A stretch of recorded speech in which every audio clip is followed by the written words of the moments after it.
Hello, Fred Ack here. Fred ACC, all one word. Okay, Tuesday, January the 28th, 2025. As you know, I'd like to thank you all for being here. First up, as you know, Fred Ack is one and done. I don't do retakes. I don't script things out. I just roll with it. Okay, so Fred Ack today, trying to bring you guys some stuff that you don't hear from all the other talking heads. Things to think about. Knowledge is power. I've said this from my first posting. Knowledge is power. With all that being said, this is not financial advice. I am just here to kind of hold your hand. If you got on board with me back in October at 52 cents, I wish you got on board. Wish I'd started this a year earlier when I got in at 37 cents. Okay, but it's all good. Generational wealth. For those of you who have not seen it, go back and take a look at it. I posted generational wealth, how to create it, how to get a hold of it. And I got to be straight up with you. I play a straight hand with my subscribers. I'm not going to have some life-changing moment every couple of months, every year. The XRP, I think, is one of them. When I come across something that it'll be rock solid, I will share it. I'll give the reasonings why. You absorb it. You make your own decisions. Most of you are functioning adults, have all your brain cells connected. That way you can't come back and blame Fred Ack for it. I try to lay it out from both sides. I don't come on here and tell you what you want to hear. The other sites, whatever it might be, whatever it's finance, stock market, sports gambling, they tell you what you want to hear. And I'm not shilling anything. There's no link below. I'll get 10% of this or 20 or buy my course or blah, blah, blah, blah, blah, blah, blah, blah. Okay, let's dwell into all this here. What's going on? So it's about 8 a.m. East Coast time, Tuesday, January the 28th. XRP took a violent drop yesterday. Those things can happen. If you're in it for generational wealth, let's be straight up about something. Nobody's going to hand you millions of dollars that they give you something and it just goes straight up to the moon. There's going to be some waves to it. But if you're in at 52 cents, hopefully you're not panicking very much. You shouldn't be. The thing that I noticed about it all, the drop that you had, was the volume. There was a lack of it. Not a lot of volume. That tells me a lot. Volume, volume, volume. As I will profess in my day trading course that I'm going to try to put on here, free of charge. It'll be done in little itty-bitty pieces, but you got to subscribe. You got to be on board. Volume is a very important thing. The volume tells me what the masses are thinking. Also, I'm a New York City cynic, and at least I'm aware of who I am. Somewhat helps me know my limitations. So I am not that privy to the whole crypto world. If there's a level 2 when it comes to the stock market 30 years ago, I was on top of the game. I understood how it worked. Most of the rules that were out there. Me, I don't know anything. Everybody else knows everything. Maybe that's the difference between Fred Ack and everybody else. I don't know anything. I don't even know my own middle name. I don't have one. That's why I don't know it. At any rate, or with that being said, let's move along here. So you had this precipitous drop. That is why I like to profess that it's good to have a game plan. Having some kind of a game plan. Well, if XRP drops below $3, I'm going to add a little bit to my pile. Then you go in and you do that. You can have a more detailed game plan. You could say, as the chart is going downward, the moment that it starts to turn upward, I'm going with the momentum. I'm jumping on board. That's when I'm buying. There's no right or wrong answer to any of it. All I can see is that the volume was very light. The cynic in me thinks that the big money out there could see that there was a downdraft. Almost like an elevator on the 11th floor. That there's nothing holding it up till it gets to the second floor, so it just drops right down. If there's not a lot of bidders out there, big money out there, there's probably some of the big money, with over 57 billion of these out there. That's billion with a B.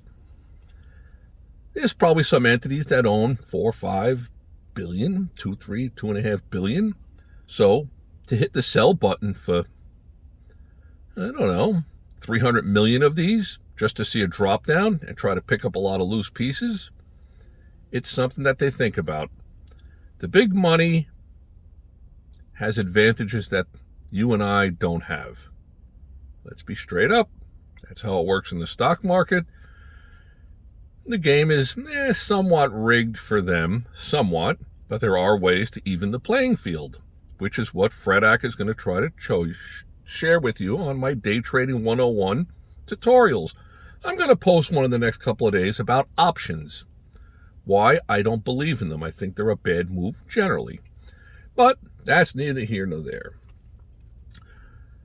So let me bring stuff to you guys that you don't normally see or hear from everybody else. The way I perceive the world is that it's quite out of whack. What do I mean by out of whack? Well, let's look at health insurance. So you or I, we have health insurance through our company. We pay X amount of dollars, paying through the nose. You pay a co-payment, you pay every paycheck, yada, yada, yada, yada, yo. Understandable. Other people have nothing. They pay nothing. Kind of like the way the saying goes, if you owe Bank of America $11,000, you got a problem. If you owe Bank of America $110 million, Bank of America has a problem.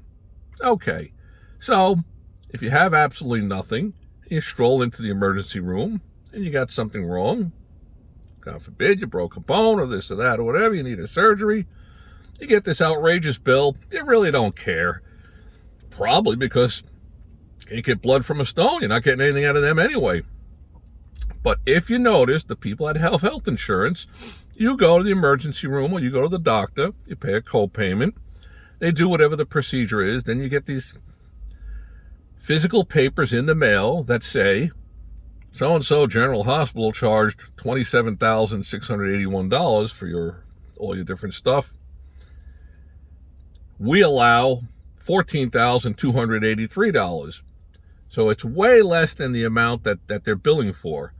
Yet, the poor bastard that goes in there that has a business and doesn't have health insurance because it's too exorbitant, he has no choice. If it's a life-threatening thing, he'll perish. So you go into the hospital, you get this bill for $27,000 and change. They are going to charge you the $27,000, the full amount, even though the guy next to me that came in with the same, I don't know, ruptured whatever, and had the same surgery, his insurance company is paying $14,000 towards it and change, $281, whatever it was that I said. It's out of whack, complete. And the third person comes in, they have no insurance, they're here from some foreign country, they just go home. Thanks a million, thanks for keeping me alive. I'll pay you someday never. So that's how it's all out of whack. And at a certain point, there comes a day of you got to pay the piper. And that day is coming. President-elect Donald Trump can try to do all the things that he wants to do. And that's awesome. But the bottom line is that the debt is enormous. It's an enormous debt. As I have posted, United States financial crisis. They've printed so much money in the last 30 years. Pretty much the last 8-10 years. It's just spun out of control. Those are my opinions. Only two ways to correct it. One is take that Etch-a-Sketch board, the red board with the little white knobs on it, scribble 37 trillion on there, and shake it up and down and say, look, we're not paying anybody. Sorry, you all get nothing. Starting brand new, we're hitting the reset button. Bing, bing, bing, bing, bing, bing, bing, bing. Or you could monetize something, whether it's one of these crypto things or whatever it might be. Got to figure out a way to clear the debt. Monetizing it with an XRP would make sense to me, but who knows what they'll come up with. But it's the only way out. Plugging up all these holes or whatever, there's millions of holes. Alrighty, let's move forward here. So, things are out of whack. Okay, we got XRP versus Bitcoin. Bitcoin is the big one. XRP is the challenger. And in this corner we have Bitcoin. In this corner we have XRP. Let's talk about it all. At some point, I believe there's going to be a decoupling. XRP, it's already shown some decoupling moves with this move up you've had from 52 cents to over $3.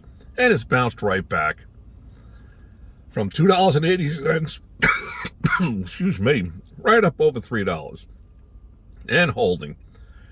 You got stuff going on today, you got stuff going on all the time. To me, that's the difference between Bitcoin and XRP. I would be a little bit concerned to be in Bitcoin at these prices.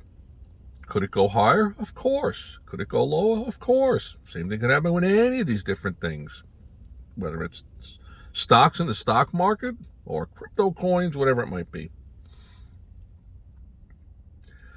So with Bitcoin, what do I hear new that's going on with Bitcoin? Not a lot, except that Bitcoin has become the go-to gambler's play. You want action? You get in Bitcoin. It moves. How many individuals out there have $103,000 to dabble in Bitcoin? That's questionable. It's probably big money that's pushing it all around. But the big money pushes everything around. That's the way it all works. Fine. Understandable. But the point that I'm making is that Bitcoin does not have anything similar to what XRP, the Ripple company, the team that's on board with Ripple, the stuff that they're doing. There are so many different things popping up here or there, that potential pop-ups. I just think the upside potential at $3 is very, very strong compared to the downside potential.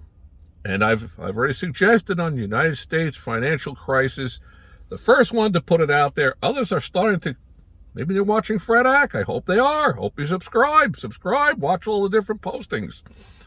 Good stuff. I bring you things that you don't get from everybody else. Okay, so when it comes to Bitcoin and XRP, Bitcoin really doesn't have anything that I can think of that's evolving. Ripple company, XRP, they're laying down the foundation, the railroad tracks to move things around. All I seem to see about is read about these different things. They've set up this and that. 33 states are on board. Soon countries are going to come on board. I think these are all strong upside potential things. Bouncing around a little bit. Something to think about. More food for thought. I've always suggested to people that it's a little bit riskier when you invest in a stock that has one product. It's a one-horse outfit. And if that gets a challenge or some kind of kink to the armament, the stock price could drop precipitously. Whereas when you invest in a company like, just use it as an example, Colgate-Palmolive, they have tons of products that they make. So even if one of their products starts to slow down or there's something wrong with it, there's lawsuits or whatever, they have all these other products. They're going to keep generating money. They will be in business, which is why these large companies tend to glob up other individual companies that have a product that's very, very popular. Whether you look at Darden with the restaurant businesses or Colgate-Palmolive, or go on and on and on and on and on. So when you have a one-horse outfit, let's just say like something like an eBay, they are of the thought that one man's garbage is another man's treasure. How much other things do they have going on? Well, they ventured into PayPal, then they sold it. There's different things going on.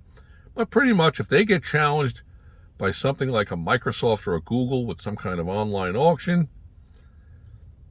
that could be viewed negatively. So when we go back to the cryptos with the Bitcoins and the XRPs, XRP seems like they're trying to stay on the cutting edge. And once again, like I say, I am no aficionado that I'm on top of it and reading all this stuff every day. No, I'm at a distance looking outside the box in. Still, at $3.50 17 cents. I think our upside here is very, very strong. If you've made a decision to buy into this months ago for generational wealth, if you bought enough of it, you've changed your generational wealth, and you're now worth 10, 12, $15 million, maybe you take it off the table. Otherwise, my thinking is, for the average person like you and I, let's stay on board and see where it goes. How heartbreaking would it be to say, gee, I bought this at 60 cents, I sold it at $3, now it's at $87, it's $187, it's $687. I once owned that, oh my gosh.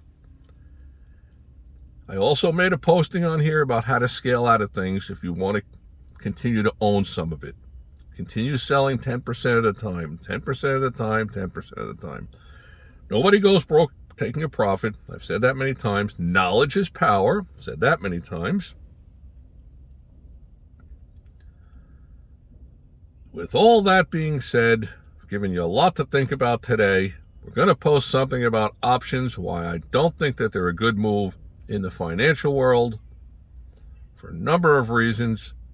May all your days be winning ones. I want to thank you for stopping by. Have a great day. Subscribe, hit the likes button, don't likes button, whatever you want to do. Any comments are really enjoyed. Good ones, bad ones. I enjoy them all. May all your days be winning ones. Have a great day.